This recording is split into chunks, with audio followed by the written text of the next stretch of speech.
bıraktı, hiç yapmadı geldi. Nereye gitti?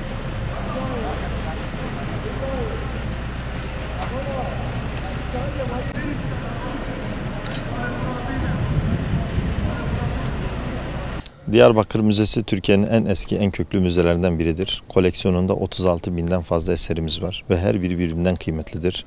Biz hep şunu söylüyoruz, Diyarbakır 77 medeniyete, 33 bile demiyoruz, 77 medeniyete ev sahipliği yapmış, oldukça eski, kadim bir kenttir, tarihi bir kenttir ve koleksiyonunda her döneme ait çok kıymetli eserler var. Bunlardan biri de yanımızda bulunan Helenistik dönem olarak adlandırdığımız bir heykelimiz var. Bu 79 yıldır depodaydı.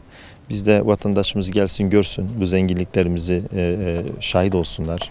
Yani koleksiyonumuzda bulunan bütün eserleri halkımıza sunmak için bazılarını zaman zaman bahçeye, bazılarını vitrinlere çıkarıyoruz. Bunlardan biri de çok kıymetli olan bir eserimiz olan, yani 2500 yıl önce yapılmış, Diyarbakır'da bazalt taşı ile yapılmış çok değerli bir eserimiz. Bunu bahçeye koyduk. Ne yazık ki ben de basında gördüm. Bunu farklı yerlere çekilmeye çalışıldı.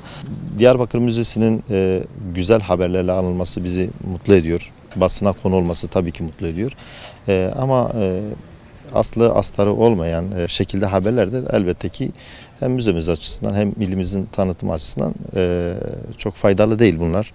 Heykelimiz gördüğünüz üzere alt kısmında meander ya da swastika dediğimiz bir motif var. Bu Roma'da ve Helenistik dönemde çok kullanılıyor.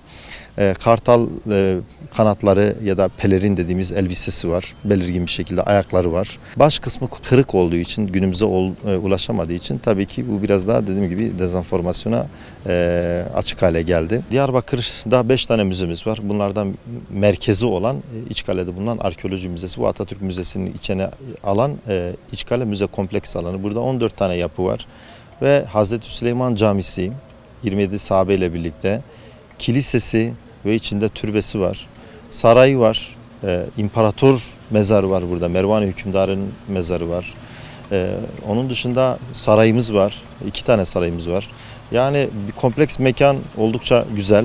Hem Diyarbakırlı vatandaşlarımızı hem de ilimizin dışındaki vatandaşlarımızın gelip bu güzellikleri görmesini tavsiye ediyorum. Hakikaten çok özel bir yer. Diyarbakırlılar 10 bin yıl önce gelip buraya konaklamışlar ve hemen hemen her medeniyet gelip burada bir iz bırakmış. Çok güzel binalardan oluşan kompleks bir mekandan bahsediyoruz. Çok kutsal ve kadim bir yerden bahsediyoruz. Hakikaten burası inanılmaz bir yer. Hristiyanlığa dair, Müslümanlığa dair çok önemli veriler var. Çok önemli eserler var. Dediğim gibi 27 sahabede var yanımızda camisiyle birlikte. Ama aynı zamanda ilk kiliselerden biri olan St. George Kilisesi de var. Dolayısıyla bu güzellikleri gelip görmesini tavsiye ediyorum.